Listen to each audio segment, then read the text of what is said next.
Seandainya tidak ada penurunan eskalasi konflik dan efeknya harga komoditas masih terus menguat, buruk-buruknya kita bisa mencatatkan inflasi di kisaran lebih tinggi, sekitar 2-3% gitu dibandingkan sekarang.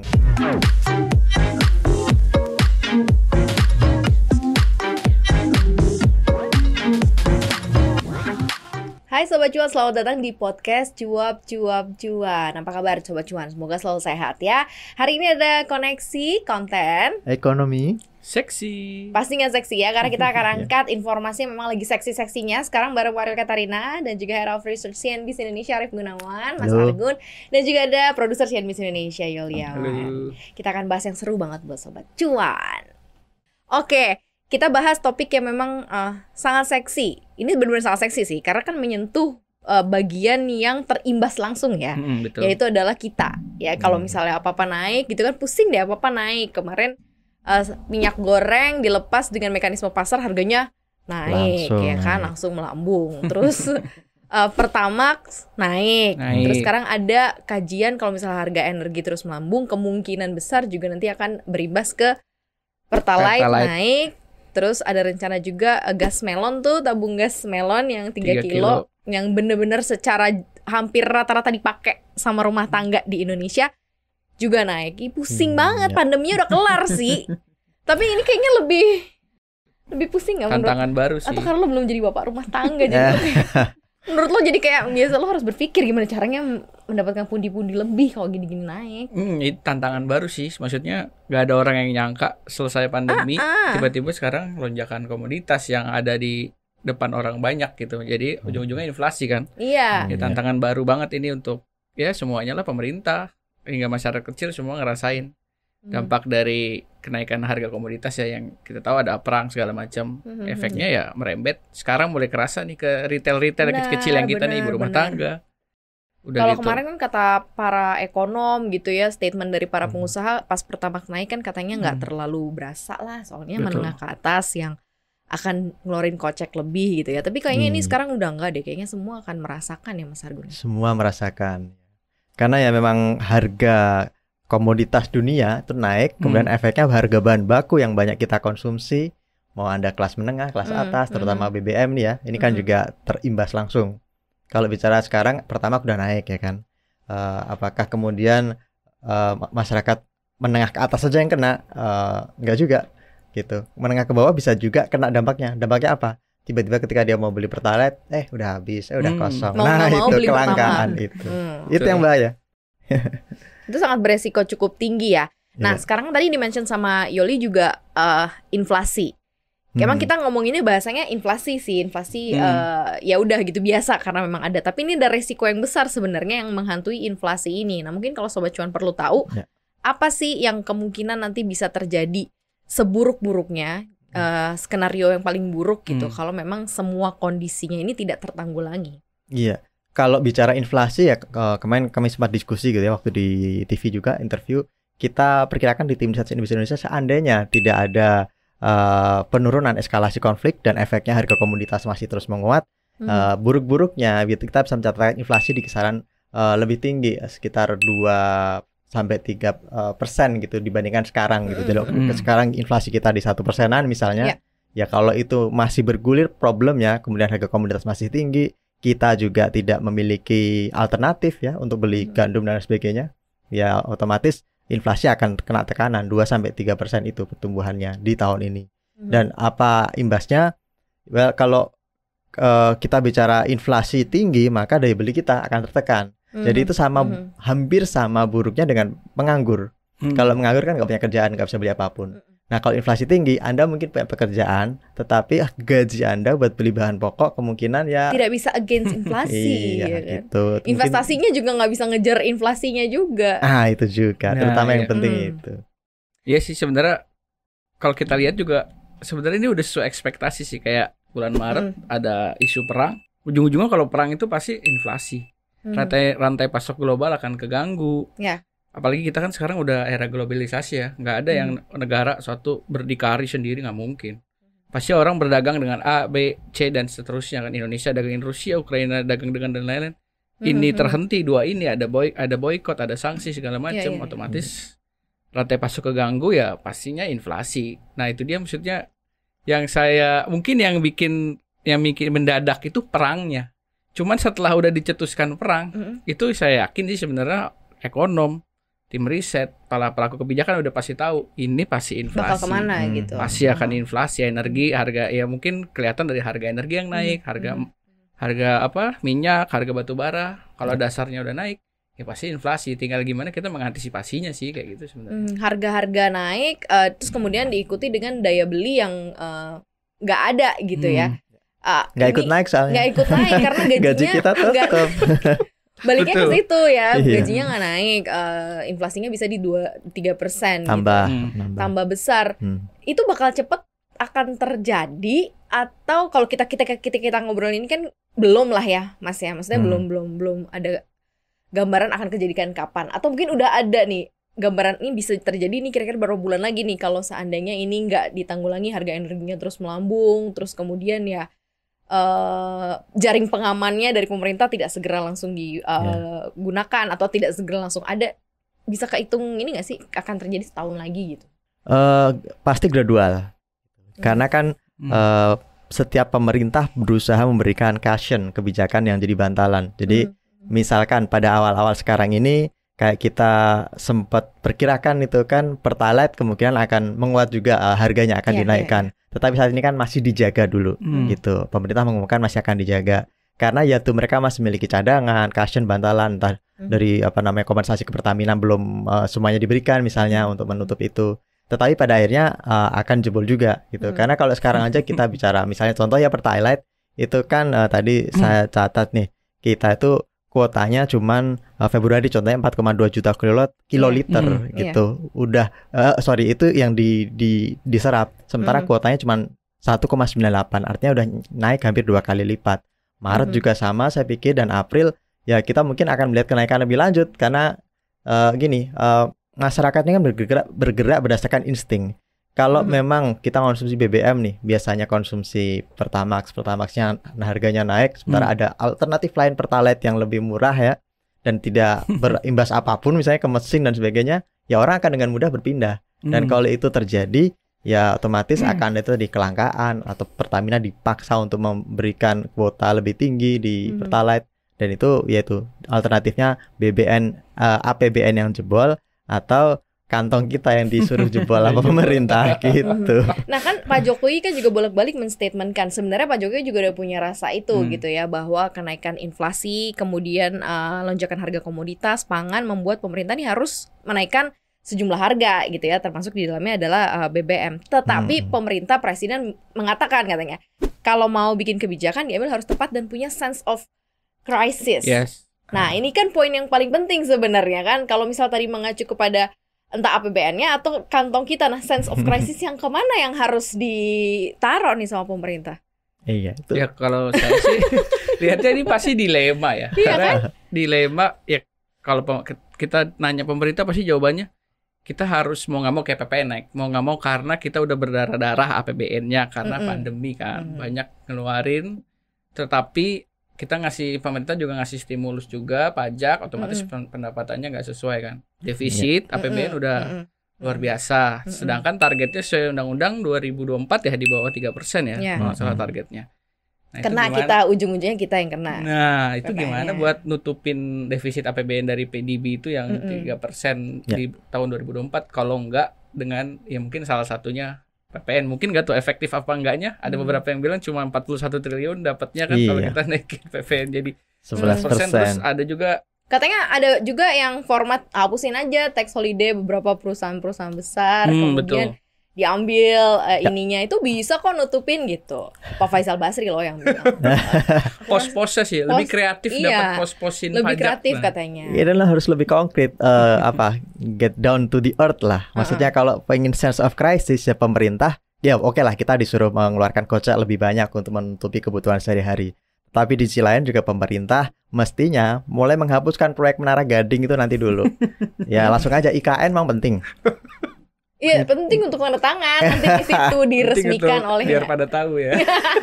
Ya IKN nanti dulu gitu. Saya pikir anggarannya berapa puluh triliun itu bisa dipakai untuk menangani yaitu efek gejolak harga pangan atau harga BBM di saat ini gitu. Atau di sisi lain ya misalnya kalau kita bicara belanja pemerintahan ya harus mulai ada efisiensi.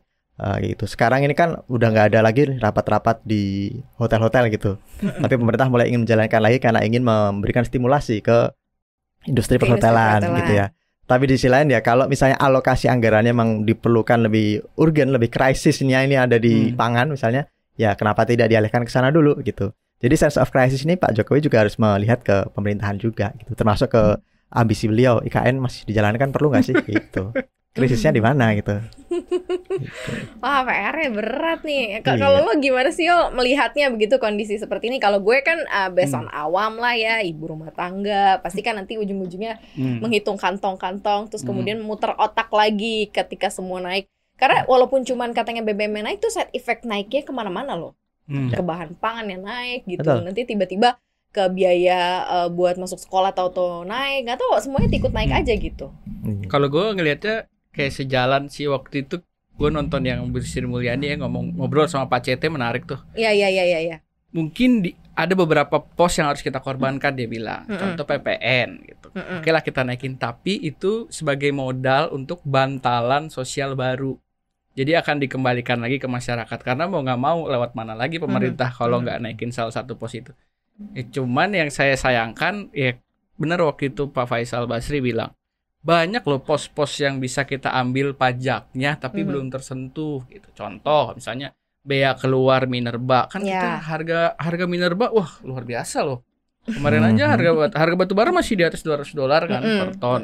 Kok kenapa nggak bea minerba ditingkatkan atau mungkin royalti minerba ditingkatkan? Ada pos-pos yang memang kayak kemarin kita lihat lah emiten minerba, wah cuannya gede banget. Berapa kali lipat kan.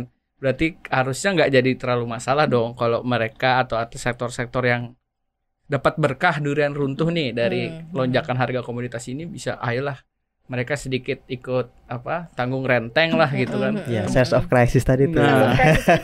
Nah bisa nggak sih kreativitasnya waktu ditanyain balik ke Pak Faisal, kenapa sih itu nggak dilakukan gitu ya? Susah lah, orang semuanya punya, menterinya punya, ini gitu. Pak Faisal sayangnya mengutipnya Pak Faisal. Jadi antara pertimbangan akademis ya kan dengan pertimbangan politik itu beda jauh gitu. Secara akademik sebenarnya persoalan ini bisa diselesaikan misalnya dengan mudah. Tapi kemudian kalau kita bicara soal pertimbangan politik, nah itu udah ribet lagi. Karena kalau sekarang kita bicara soal energi ya, minyak dan batu bara fosil kan semua kebanyakan ya menteri itu ada gitu, kebanyakan ada ke bisnis di sana. Jadi apa yang dikatakan Pak Faisal Basri memang ya fakta real gitu. Jadi memang low hanging fruit itu kalau menurut akademisi itu jadi high hanging fruit, tadinya harusnya gampang diambil tetapi jadi sulit karena pertimbangan politik itu. Jadi yang paling gampang apa ya PPN masih apa yang nolak gitu, nggak ada. Yoli mau nolak juga silakan demo. Retail ini kecil-kecil. Kalau butuh pasti dibeli ya, mau nggak mau ya. Dia. Tapi ya emang kemudian Bu Sri Mulyani berusaha adil lah ya. Jadi emang diambil lebih tinggi, tetapi dikembalikan kayaknya kan ada program BLT. BLT ada.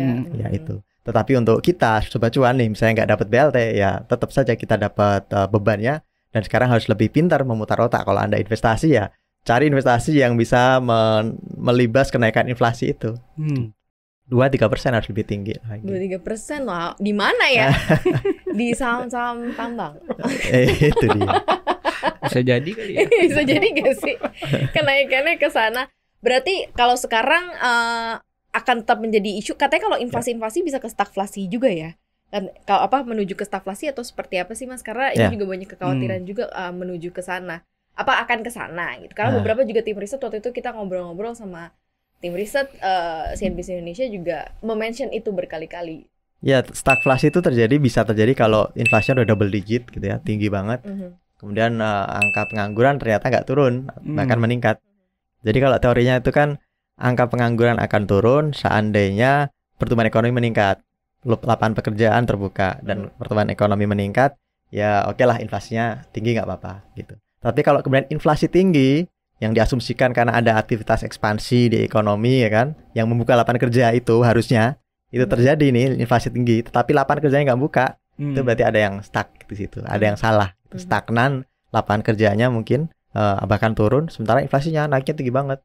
Jadi ada persoalan apa? Biasanya supply disruption. Jadi yang pasokan ya seperti yang sekarang terjadi, gandum di Ukraina kan kena bom semua itu lahannya, jadi nggak bisa digarap. Yang mau garap juga takut kena bom, jadi nggak bisa produksi. Nah, di sisi lain kita juga nggak bisa mendapatkan pasokan penggantinya, ya sudah naik itu inflasi. Dan itu bikin daya beli kita tertekan.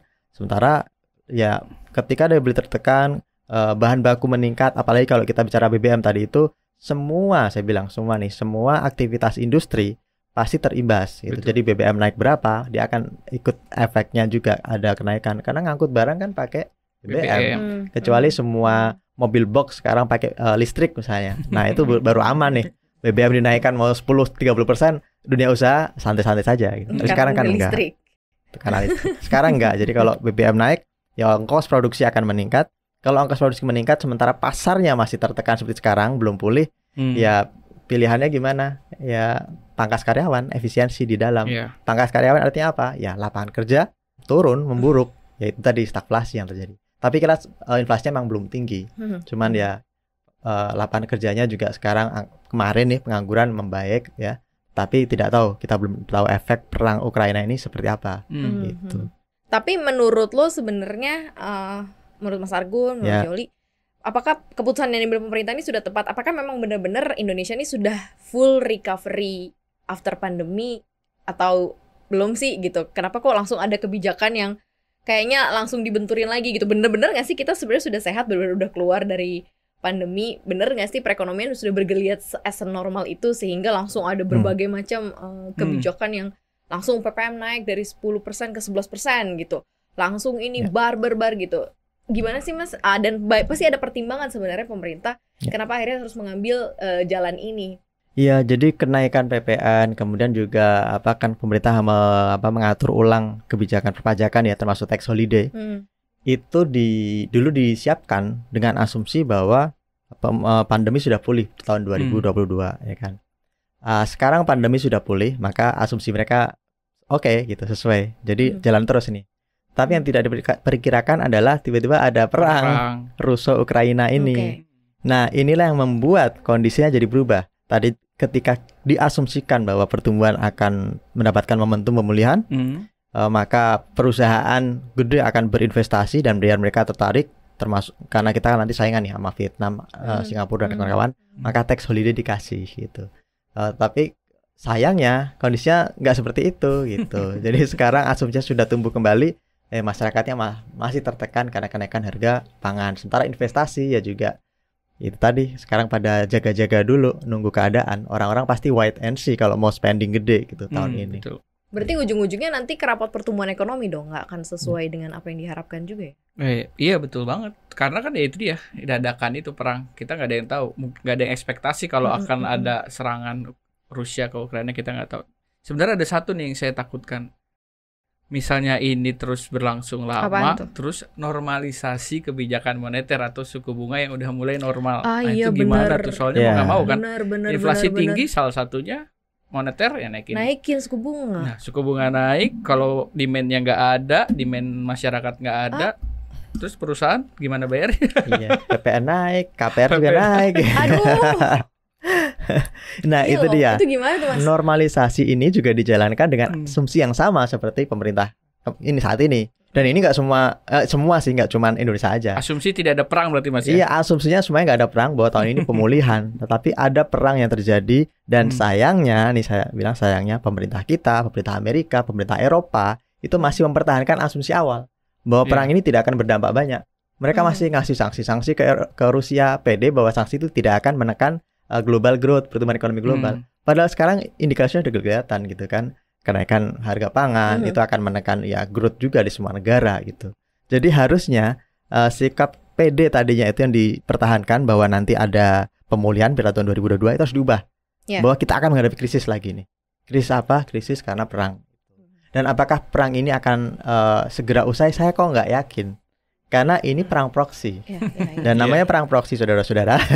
Itu orang itu padang masuk senjata, kemudian yang perang yang di tempat lain. Para pemasok ini mereka nggak kena dampak perang secara langsung, dan itu biasanya berlangsung lama. Kita lihat perang proksi apa, Yaman udah berapa 7 tahun, Suriah udah belasan tahun gitu ya. Dan saya pikir di Ukraina pun akan seperti itu. Tapi bedanya Suriah dan Yaman itu mereka hanya berimbas ke minyak dunia itu saja. Tentara Ukraina ini berimbas tidak hanya ke energi, hanya minyak, gas, batu bara, tetapi juga pangan. Nah, itu yang harus diperhatikan oleh pemimpin global saat ini. Itu yang PR sih. Kita emang ngobrolinnya worst to come worst-nya, walaupun memang masih banyak mungkin ya nanti hal-hal yang akan dilakukan pemerintah ya. Semoga. Tadi ada beberapa poin-poin yang mungkin bikin khawatir Sobat Cuan gitu ya. Tapi yang paling penting sih sekarang yang paling aman adalah yaitu gimana caranya lebih bisa berhemat atau mungkin cari kerjaan yang bisa kasih gaji untuk bisa melawan inflasi 2-3%, atau cari itu investasi. Ya gitu dulu deh untuk personal life-nya gitu ya, keuangan personal finance pribadi yang kepribadi buat Sobat Cuan. Gitu aja gitu ya. Negara biar aja Mas Argon yang yang penting bisa nutup inflasi ya. Itu siap-siap ya, siap-siap menghadapi inflasi. Siap-siap. Thank you banget Sobat Cuan udah dengerin Koneksi hari ini. Jangan lupa untuk dengerin podcast Cuap Cuan yang ada di Spotify, ada di Google Podcast, ada di Apple Podcast, dan ada di Anchor. Yes, jangan lupa juga untuk follow akun Instagram kita di @cuap_cuan dan subscribe, like, dan juga share YouTube channel kita di Cuap Cuan ya, Sobat Cuan ya. Dan jangan lupa juga untuk nonton kita nih, ada juga di CNBC Indonesia TV. Terima kasih banyak Sobat Cuan udah dengerin Koneksi. Maria Katarina pamit. Argun pamit. Yoli pamit. Bye Sobat Cuan. Bye.